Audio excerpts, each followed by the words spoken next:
hogares de menos ingresos puedan cubrir una canasta familiar básica. En comparación con el año pasado, 2025, hubo un incremento del 20%, pero esto ha generado un debate tanto para los sectores productivos como también para el sector laboral, lo cual nos motiva para traer esta temática también acá al streaming.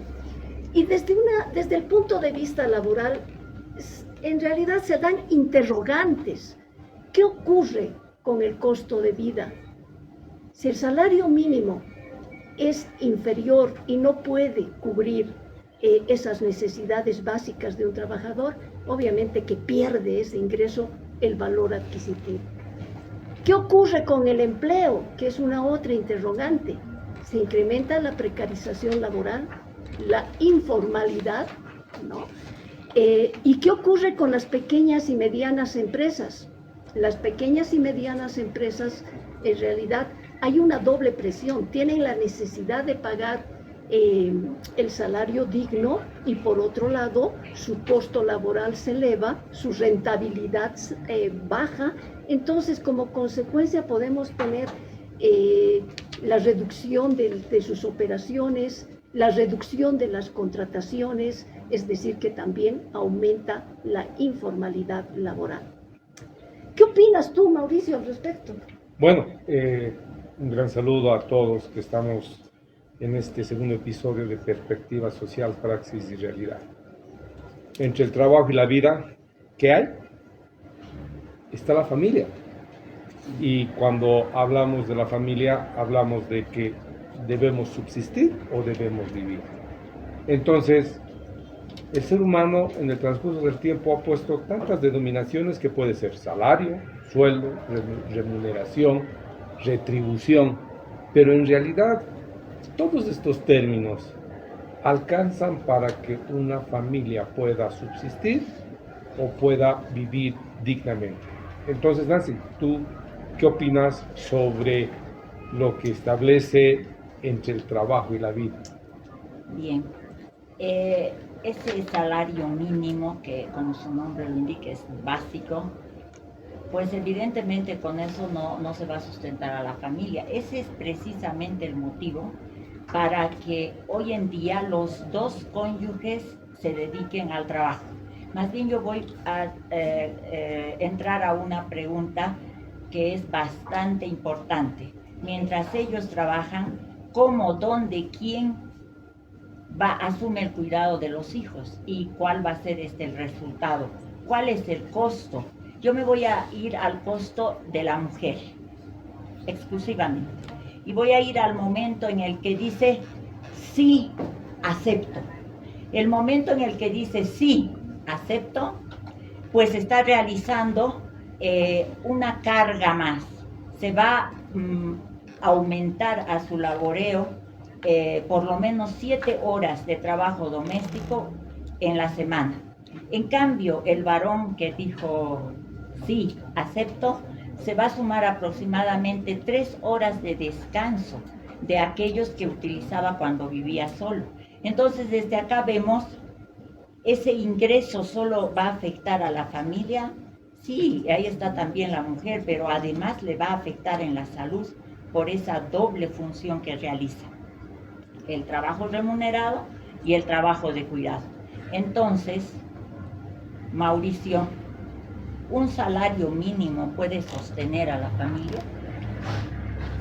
Obviamente que no, ya que tenemos una institución muy interesante en que todos estamos pues involucrados.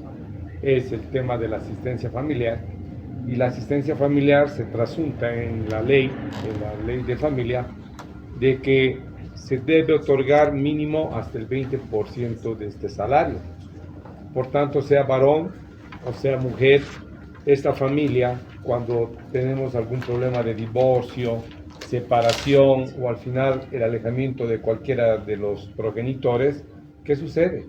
La ley le obliga al juez a establecer el 20% del salario mínimo nacional.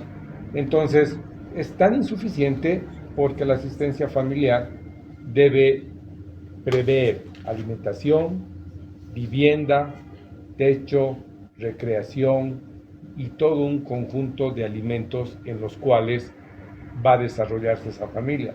Ahora, muy bien, tú estableces el término mujer, pero el término mujer es tan limitado porque no es un trabajo, el trabajo de hogar, más al contrario, es un amor estar en la familia, porque no supone ni una carga ni un peso, más al contrario, creo que ambos debemos forjar de que este tema del salario mínimo nacional sea replanteado y además redistribuido de manera equitativa.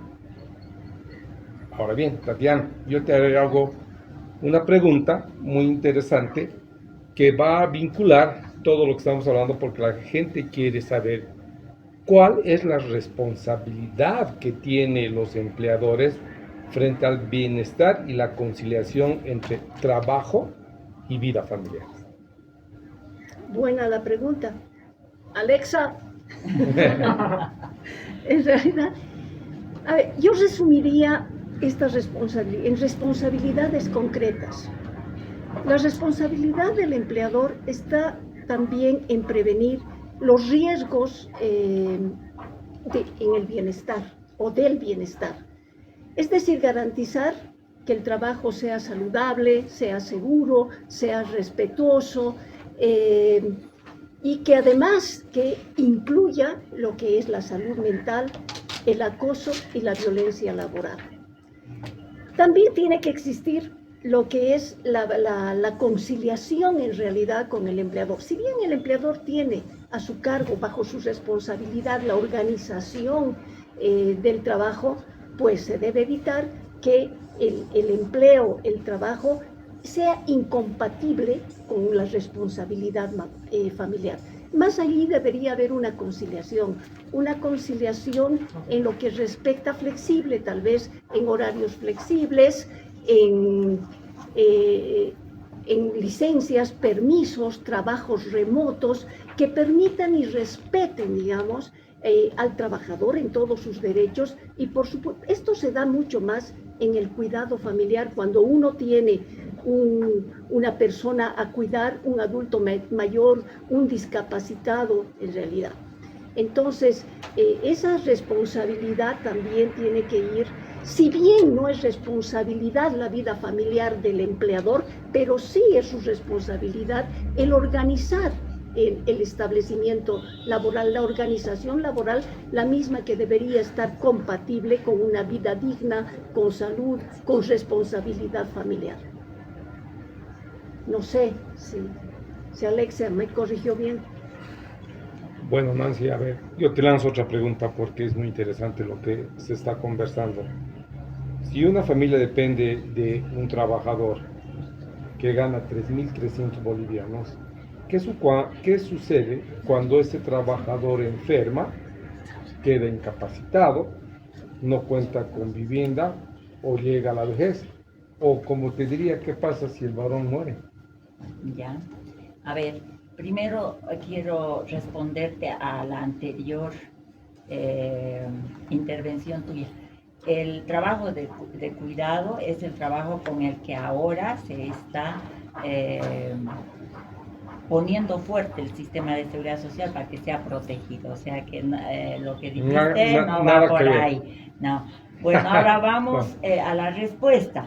Bueno, la seguridad social toma el salario proveniente del empleo formal solo para la base contributiva, o sea, para sacar las contribuciones y activar las prestaciones, ya sea en salud, en pensiones y demás. Y para proteger, lógicamente, al trabajador y a su grupo familiar. Cuando enferma, ¿qué pasa? Se va a activar las prestaciones, lógicamente, de enfermedad, maternidad, etcétera. Pero lo importante también es que se va a activar las prestaciones en dinero por todo el periodo de baja médica, entre 75 a 90%, dependiendo del seguro que se active. Y en pensiones con la gestora, lógicamente, ahí va a entrar la vejez, si se muere, las rentas de orfandad, de viudedad, los gastos funerarios, etc.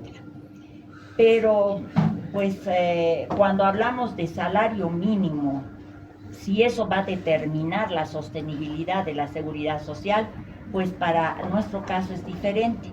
Ese binomio que se maneja en una morenada que dice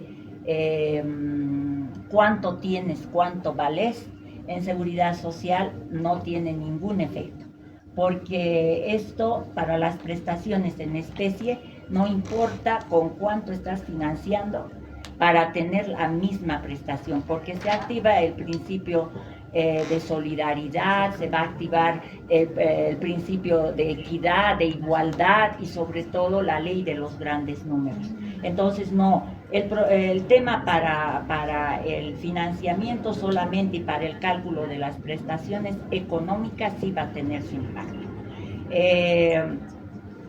Yo creo que todo va a estar cubierto si es que tienes, lógicamente, la seguridad social.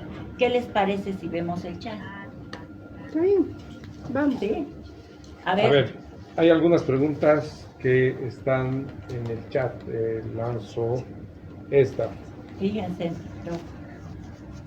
Dice, ¿qué ocurre con las familias cuando uno de los integrantes pierde su empleo o tiene ingresos inestables? Tatiana. Oh, bueno, pues afecta mucho, demasiado. Desestabiliza en realidad la familia, el ingreso, etc. ¿Qué hace un trabajador? En realidad, si bien tiene un trabajo fijo, va a buscar uno o más empleos para poder cubrir, para poder sobrevivir en este caso. Entonces, sí, obviamente que sí afecta en todo sentido. Si uno de los miembros de la familia no trabaja, en este caso uno de los cónyuges, ¿qué sucede? Salud, inclusive transporte, en realidad afecta absolutamente en todo un salario inferior. Aquí hay otro en el chat para Nancy. Dice, ¿hasta qué punto las leyes laborales protegen efectivamente a las familias, a los trabajadores? Pues hasta donde requiera la prestación, ¿no? La ley 3505 señala que las prestaciones son indefinidas. Entonces, lógicamente, hasta donde requiera. Si va a requerir un trasplante, va a requerir una prótesis vital, etcétera, ahí va a estar el sistema, con un salario mínimo o con menos de porque una compensación de cotizaciones podemos ver que hay de 100, 150, 200, 300 y de ahí sale el 3% para el financiamiento. Por consiguiente, si está en el sistema, va a estar protegido. Entonces, lo que hay que buscar es precisamente de ampliar la cobertura para que tengan la protección. Aquí hay una pregunta para mí. Dice, si el 20% de un salario mínimo nacional es de 660 bolivianos, ¿esto es suficiente actualmente para vivir? Bueno, quien me hizo la pregunta se da cuenta de que la respuesta es insuficiente porque tenemos una inflación de la moneda boliviana de un 45%. Es decir, si tienes ahorita 100 bolivianos, actualmente en valor mercadería o transacciones que quieras hacer, eso va a valer en precio real en el mercado 60 bolivianos. 2. Hay una depreciación de esos 660 bolivianos porque la moneda boliviana se ha devaluado y el dólar ha subido. Y a eso, si le sumas el desempleo, obviamente no va a proteger a la familia. Y lo peor, que cuando estamos en tribunales, cuando se demanda la asistencia familiar, también me preguntan en el chat si esos 660 bolivianos es por hijo, y la respuesta es no, porque la asistencia familiar que se da es para los beneficiarios. Es decir, si una madre demanda la asistencia familiar para 2 o 3 hijos, lo mínimo es 660 bolivianos. Pero hay que tomar en cuenta que la ley de familia dice que cuando no se tiene la certeza del sueldo y del salario y no se tiene el cálculo real, el juez puede aplicar hasta el 20%. Entonces, en conclusión, sí, esos 660 bolivianos que se da de manera mensual, no necesariamente es para un hijo. Entonces, la respuesta está bien clara. Moneda inflacionada nos da para subsistir. Depreciación del trabajo también, la devaluación y sobre todo el desempleo nos va a dar que entre el trabajo y la vida quien sufre es nuestra familia. Nancy, Bien. aquí hay una que tal vez podrías aclarar vos, una pregunta en el chat. Dice, ¿cómo podría regularse los aportes por hora, por trabajo por hora? Ya. En este momento está determinado este binomio trabajador y empleador, y pues hay un descuento mensual, el que es el típico. Si seguimos con esto y vemos que las empresas van cerrando, lógicamente tenemos un camino tortuoso y de disminución, además, en vez de progresión. Pues puede darse absolutamente todo depende de los estudios matemáticos actuariales que se hagan. Incluso las personas que venden a diario pueden ser la gente que camina con su carretilla y fruta, pues puede hacer esto que es mensual o diario y demás, para llegar a una modalidad que tenemos en largo plazo y que se llama semicontributiva, que podemos activar también una semicontributiva en corto plazo. Todo se puede dar. Hay miles de formas para ampliar la cobertura, lógicamente a través de un estudio matemático actuarial. Hay una pregunta para Tatiana muy buena, creo que es muy pertinente. Edmi Ayala dice, si tengo cáncer, mi ¿Me pueden votar empleador del me puede trabajo? votar. En realidad la enfermedad no tiene que influir en el despido del trabajador. El despido el derecho laboral protege, ahí prima el principio de protección. El tener una enfermedad de cualquier índole, sea crónica o no sea crónica, de ninguna manera es causal de despido hacia el trabajador. Ahora, si lo voten, llámenos, porque ahí vamos a salir nosotros con todo el derecho y con todas las armas legales que tenemos, ¿no? Las enfermedades crónicas están protegidas y no pueden ser desvinculadas, tienen inamovilidad. Otra, Mauricio, ¿hasta qué edad, dice, tengo que mantener a mi hijo? Me quiere seguir sacando plata y tiene 30 años. Bueno, lo primero que tiene que hacer es sacarlo de su casa, porque la ley establece que hasta los 25 años, y lo tienes que sacar ya nomás porque la ley establece que desde los 18 años hasta los 25, la única manera de darle asistencia familiar es por medios de estudio. Entonces, el parásito de 30 años lo tienes que sacar de tu casa rápidamente porque se está exprimiendo. Y eso no es bueno. No estoy de acuerdo. No, 30 porque años. no sabemos, 30 años, 40, 50, es probable que tenga una enfermedad invalidante, por lo tanto es una prestación que hay que darle de por vida. No, 30 años viviendo en Pero casa es en un realidad inútil. es otra cosa, no es algo ya muy específico, pero acá no aclara. Claro, pero hay que dejar la puerta abierta, puede darse el caso, ¿no? ¿Sí? Bueno, es hasta los 18, pero sacaremos conclusiones. Sí, Sí. perfecto. Bueno, a ver, el salario mínimo en realidad es un piso legal, pero tampoco es ideal, pero tampoco es un salario máximo. Entonces, cuando el ingreso no alcanza, no llega a proteger, por supuesto, a la familia. Y por lo tanto, no es únicamente un esfuerzo individual, sino es un esfuerzo compartido, tanto del Estado, del empleador, como de la propia sociedad, para salir adelante, ¿no? Esa es la conclusión, en realidad, a la que yo llego. Ok, mi conclusión es de que el Estado sí o sí tiene que cambiar la ley, sobre todo la ley 603, porque los 3.300 y ese 20% en el área rural es muy excesivo para el pago de una asistencia familiar y en el área urbana es insuficiente. Concluyo de que debemos proponer una modificación que nos permita tener un salario digno y no un salario mínimo.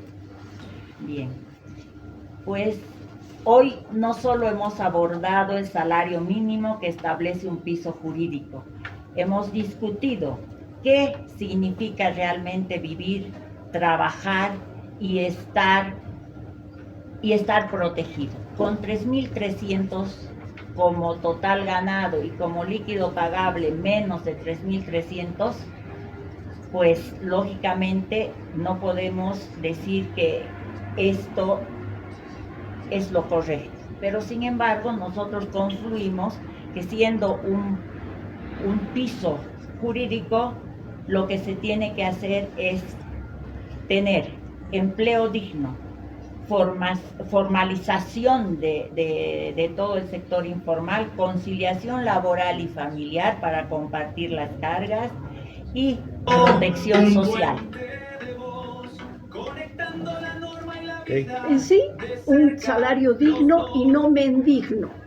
De todas maneras, les agradecemos por toda su atención y participación. Va a ser hasta un próximo streaming con perspectiva social, praxis y realidad. Un gran saludo.